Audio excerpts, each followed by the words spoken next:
अब देखिए कर्नाटका एंड तेलंगाना, अभी अभी तो इनकी सरकारें बनी थी, लेकिन पल भर में ही लोगों का विश्वास टूट गया, भ्रम से लोग बाहर आ गए और एनडीए को गले लगा दिया। कर्नाटक और तेलंगाना में दोनों जगह।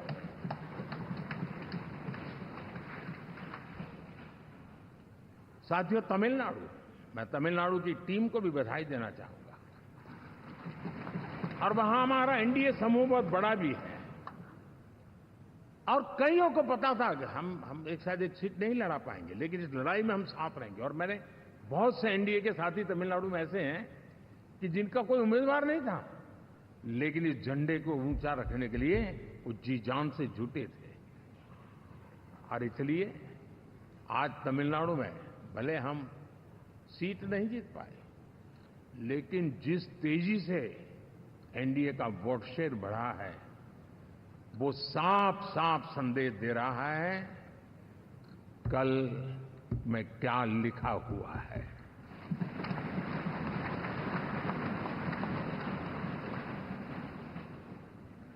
साथियों, पुडुचेरी हो, केरला हमारे सैकड़ों कार्यकर्ताओं के बलिदान हुए हैं। यूडीएफ हो या एलडीएफ हो, शायद हिंदुस्तान के राजनीतिक जीवन में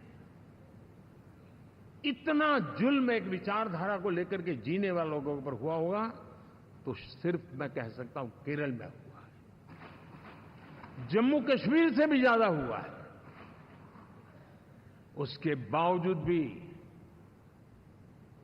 सामने कहीं विजय नजर नहीं आता था। उन्होंने परिश्रम की पराकाष्ठा में कभी पीछे नहीं रहे, पीढ़ियां खपा दी। और आज पहली बार संसद में केरल से हमारा प्रतिनिधि बन के आया।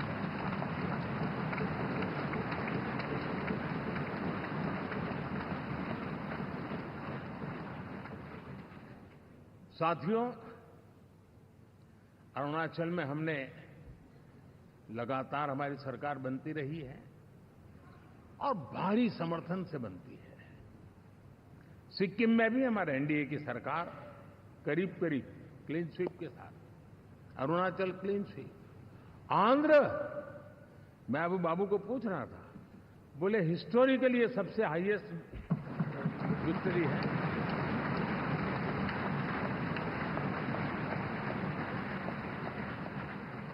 और ये जो यहां दिखता है ना पवन, ये पवन नहीं, ये आंधी है।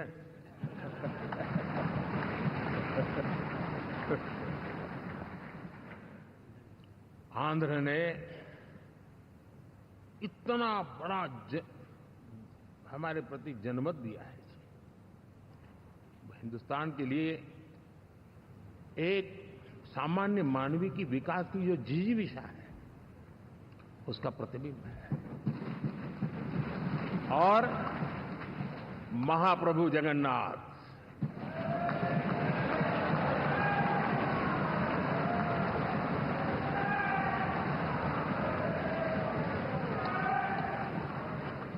और मैंने अनुभव किया हमेशा। मैं हमेशा मानता हूं ईश्वर के अनेक रूप होते हैं, लेकिन जब मैं भगवान महाप्रभु जगन्नाथ जी को याद करता हूं तो मैं हमेशा मानता हूं ये गरीबों के देवता है।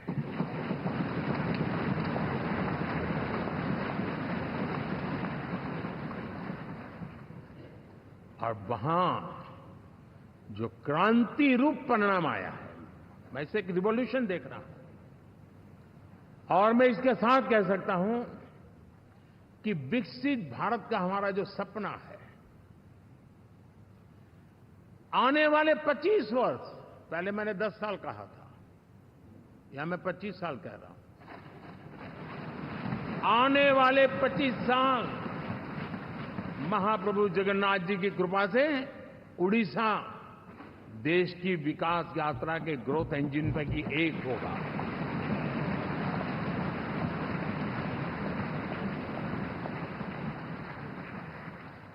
साथियों, हम लोग जब 4 जून के नतीजे चल रहे थे मैं तो अपने काम में कुछ व्यस्त था, बाद में फोन आना शुरू हो गए। तो मैंने किसी को पूछा, यार ये तो ठीक है आंकड़े वांकड़े, तो मुझे ये बताओ कि ईवीएम जिंदा है कि मर गया?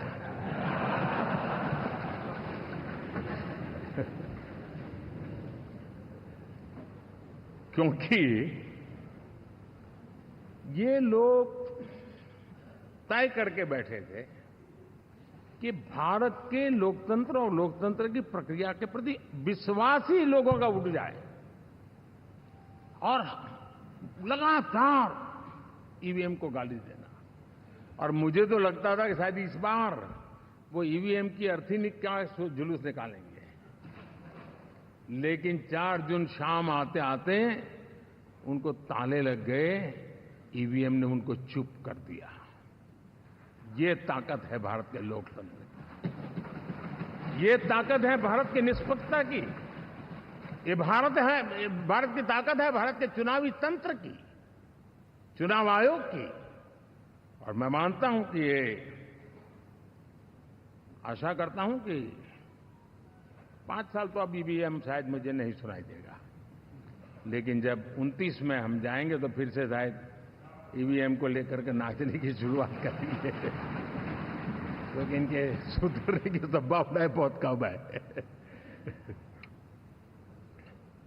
आप देखिए, चुनाव के समय मैंने पहली बार देखा, शायद हर तीसरे दिन इलेक्शन कमीशन के काम में रुकावट आए, इसके लिए सुप्रीम कोर्ट के दरवाजे खटखटाए गए, भांति भांति की एप्लीकेशन, और एक ही टोली थी।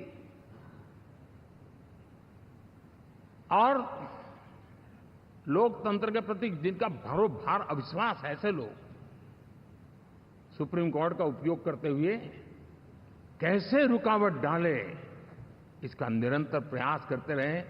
और चुनाव आयोग की ताकत का एक बड़ा हिस्सा अदालतों में, इस पीक अवर्स में, चुनाव के पीक अवर्स में,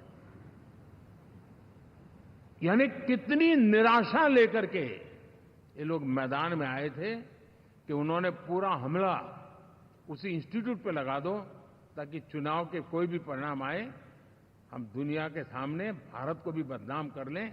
ये षड्यंत्र का हिस्सा था दोस्तों, और कभी भी देश उनको माफ नहीं करेगा। साथियों, इंडी गठबंधन वाले जब ईवीएम का विरोध करते हैं तो मैं सिर्फ एक चुनाव के रूप में नहीं देख रहा।